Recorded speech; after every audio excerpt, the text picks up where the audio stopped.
Before we begin, I want to acknowledge what you're walking into.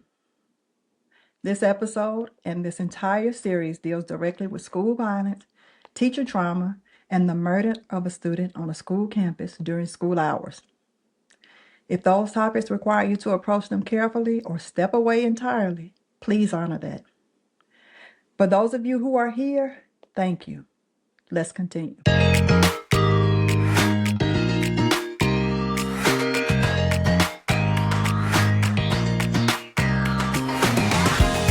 Welcome back to Reclaim the Room.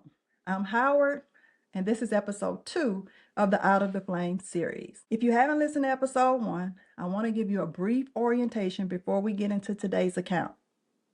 On a Monday in March, a student was murdered at my school, inside the building, during school hours, while I and every other teacher in that building was doing exactly what we were trained to do. The district's response in the immediate hours that followed was institutional silence. No announcement, no communication to staff, no stated destination when they loaded us on the buses. We found out from a bus driver. We found out from a parent. We didn't find out from our employer. That's where episode 1 ended, with me leaving the reunification center around 5 o'clock that evening, exhausted and furious, having watched the district use what should have been a staff support meeting to remind us not to talk to the media. Episode 2 picks up 2 days later, and I want to tell you what it looked like when the institution decided it was time to show up. Tuesday, there was no school. The crime scene was still being processed. Wednesday, we were summoned to the media center, not to the school building because that was still a crime scene, and I assume cleaning was still underway. What was waiting for us at the media center was, on its surface, an impressive show of support. Counselors, pastors from the community, and what seemed like every person with a title in the district had assembled there. They'd shown up, I'll give them that. But here's what wasn't there. Our principal and one of our assistant principals. Not present, no explanation offered, no acknowledgement of their absence. We had no idea where they had gone or what had happened. And no one in the room said a word about it. The people who led our school every single day were simply not there. And apparently we weren't entitled to know why. They talked at us for hours. And I want to use that phrasing intentionally. Talked at us, not with us, because there was no exchange happening in their room. It was a presentation, a performance. I don't remember much of what was actually said because most of it registered the way background noise does when you're trying to hold yourself together in a public space. What I do remember is looking around that room and seeing my coworkers, people I worked alongside through one of the hardest school years any of us had ever experienced, and most of them were in tears. Everywhere I turned, someone was crying, and I was one of them. I walked up to one of the pastors who'd come to support the staff, and I mean genuinely come to support the staff, not as a representative of the institution, but as a person who understood something about grief. And I told him, I can't do this anymore. He looked at me and said, God says you can't quit. What about the other 100+ students who still need you? I told him, but they failed that baby. And he said, but what about the others? That grounded me. Not because it resolved anything, it really didn't, but because it gave me something true to hold on to in a room full of people performing concern while a building miles away was being scrubbed of evidence that a child had died in it. This pastor understood something the district never did, that what mattered, what had always mattered, was the students, not the narrative, not the optics, the students. But the district had other priorities entirely. That same Wednesday, I walked up to the district superintendent and told her directly, I'm not ready to go back into that building yet. We were scheduled to return the following day with no students, just staff, and I needed her to know that I was not in a place to do that. She looked at me and said, I can't force you, just take a personal day. I've never in my professional life felt so devalued, so unseen, and so completely dismissed by an employer. I know this is business, but goodness, A child had been murdered in our building 48 hours before that conversation. And the best the superintendent of the district could offer me when I told her I wasn't ready was take a personal day. As though what I was carrying was a scheduling inconvenience rather than a trauma that had no personal day policy. Thursday, we were back at the school itself, the building where it had happened, not the media center, the actual school. I've already told you about arriving early that morning, the memorial under the marquee, sitting in my car in the parking lot, the hall pass on my desk, and the walk past the stairwell. Episode 1 covers all of that. What I want to pick up now is what happened when I got to the cafeteria, because the cafeteria meeting is where the performance really began. Because what was waiting in the cafeteria was the clearest illustration I've ever witnessed of the difference between an institution that cares for its people and an institution that's managing its people. And I want to be precise about that distinction because it matters. When I walked into the cafeteria, the first thing I noticed was the sheer number of district personnel. Not support staff, not counselors and pastors the way Wednesday had been, but administrators. People with titles. People who in the year and a half I'd been at that school, I'd rarely, if ever, seen in our building. And they were everywhere. They talked and said absolutely nothing. I remember sitting there thinking, I can't identify a single thing that was being communicated because the content of what they were saying had nothing to do with what we actually needed. It sounded honestly like the teacher from Charlie Brown. Womp, womp, womp, womp, womp. Just noise, just sound, filling the room so that nothing real could enter it. A few things did penetrate. The district personnel over safety told us after reviewing hours of camera footage that he wanted to commend the teachers for being exactly where they needed to be. And I want to sit with that for a moment because I think it deserves examination. That commendation, which was offered as though it were meaningful, as though it were recognition, was an implicit acknowledgement that the cameras had captured everything. That there was a full record of what happened in that building and of who was there and of how the systems did and didn't work. And yet that record produced a commendation for the teachers and nothing else. No accountability, no reckoning, just you are where you're supposed to be. Thank you for your service. Let that land. The deputy superintendent, someone who, as far as I could tell, had never set foot in our building before and had only been with the district for a matter of months, said something about understanding what we were experiencing, and then mentioned that she had not yet had a hard cry. I want to be careful here because I'm aware that grief is not a competition and that people express it differently. But I'm going to be honest. That statement infuriated me. She didn't know the child whose life was taken. She had not been in that building. She had not sat in a windowless storage room listening to a helicopter and trying to keep 30 students calm while her phone lit up with panicked messages from her family. She had not walked past the stairwell looking for someone who was no longer there. In my opinion, she had no right, no standing to position her emotional state as a point of connection with ours. It wasn't connection. It was performance. And then there were the snacks. They kept offering us snacks. Oreos is what I remember specifically. And I understand that offering food is a human gesture, that it comes from somewhere real, that when people don't know what to do, they feed you. I understand that. But I also need to say this plainly. What in the hell is an Oreo going to do? Because if eating an Oreo would have brought that child back, I would have eaten everyone on that table. But it wasn't going to bring her back. And the gap between what we needed and what we were being offered, an Oreo, a commendation, the unverified grief of a deputy superintendent, that gap was so wide it was almost absurd. Almost. Except that it wasn't funny at all because in the background of all of this theater, a child was still dead. And nothing that happened in the cafeteria was going to change that. What made it worse, what made the whole thing feel genuinely insulting rather than merely inadequate, was that we were not allowed to speak, not in any meaningful way. The meetings were not dialogues. We were not invited to express what we were feeling or to name what we had experienced or to ask the questions that every person in that room had. They didn't want us to speak because speaking meant the possibility of naming their failures. And that was not a conversation they were prepared to have.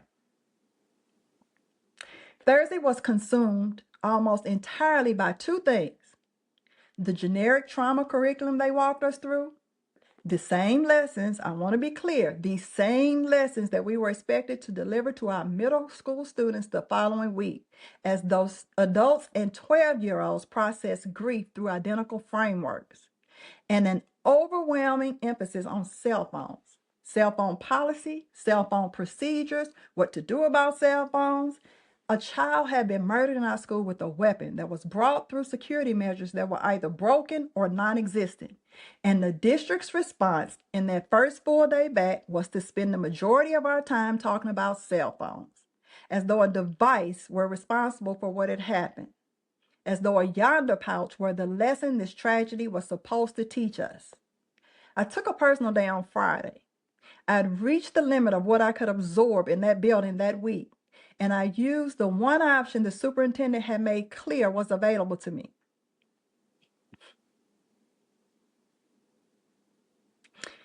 The week following the murder was spring break. I've already talked about what that week looked like for me personally. The kitchen table, my husband's question, the moment that cracked everything open. What I want to tell you is what we walked back into when spring break ended. Teachers returned that Monday. Students didn't come back until Tuesday. And when I arrived at that building Monday morning, the first thing I saw was a working Evolve machine, a weapons detection system, positioned at the entrance, fully operational, with personnel stationed around it to manage the flow of anyone coming in the building. I want to be clear when I say it was working. I mean that in the year and a half that I spent in that building, I had never seen it function, not once.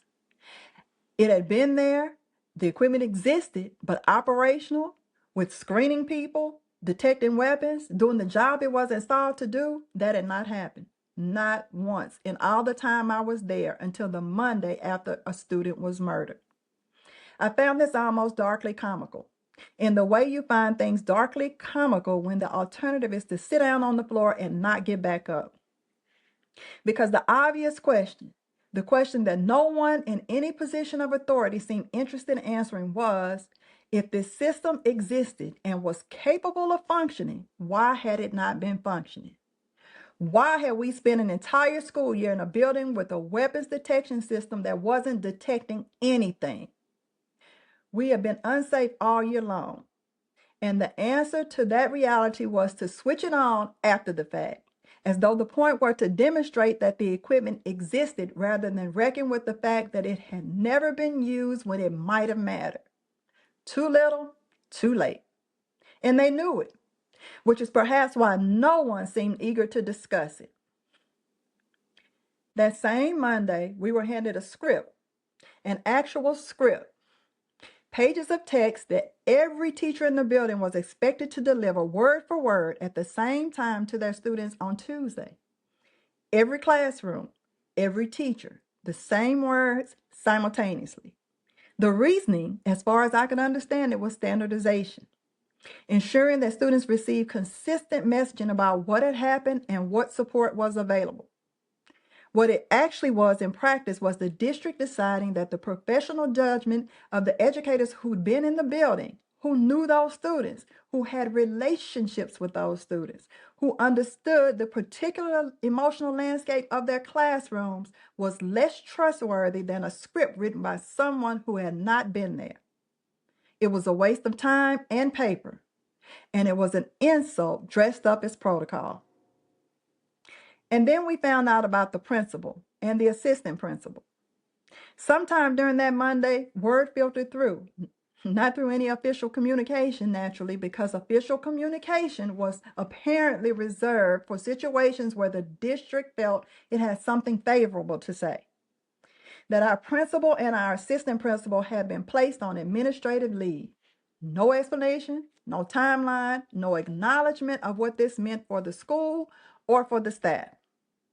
They were simply gone. The same way they had been inexplicably absent from the Wednesday meeting at the media center. They just never came back. What happened next is the part even now I find genuinely difficult to process with any kind of equanimity. They announced that our principal's direct supervisor would serve as interim principal. I want to sit with that for a moment because the logic of it requires examination. If the principal's performance had been sufficiently problematic to warrant placing him on administrative leave, which is a serious institutional action, not a casual one, then the person responsible for overseeing that performance, the person whose job it was to monitor and support and, when necessary, intervene in that principal's leadership of our school, bears some accountability for the condition that led to that leave. If he needed to be removed, the question of how things got to the point where removal was necessary has an answer. And that answer involves his supervisor. Placing her in charge of the school he was removed from is not a solution. It's an extension of the same failure wearing a different title. But that is what happened. And so we had the executive director of school leadership, the deputy superintendent, and what I can only describe as their entourage, all now physically present in our building every day, barking orders, reorganizing systems that have been working, talking to teachers as though we had not just collectively survived something traumatic, and as though we had not in fact been running that school successfully without their daily presence for the entire year. I witnessed teachers being yelled at. I witnessed school staff being degraded in front of their colleagues and students. I witnessed a level of contempt for the professional educators in that building that was, under the circumstances, almost incomprehensible, because these were the same people who, according to the camera footage review, had been exactly where they needed to be. The commendation was Monday. The contempt was Tuesday. That is not a contradiction that an institution notices when it's more interested in demonstrating control than in caring for its people. Tuesday, the students came back. My duty station had been reassigned. I was now positioned outside the building, monitoring the line of students waiting to come in. Because every student now had to pass through the Evolve system and also have their bags checked for cell phones before entering. This was the new protocol.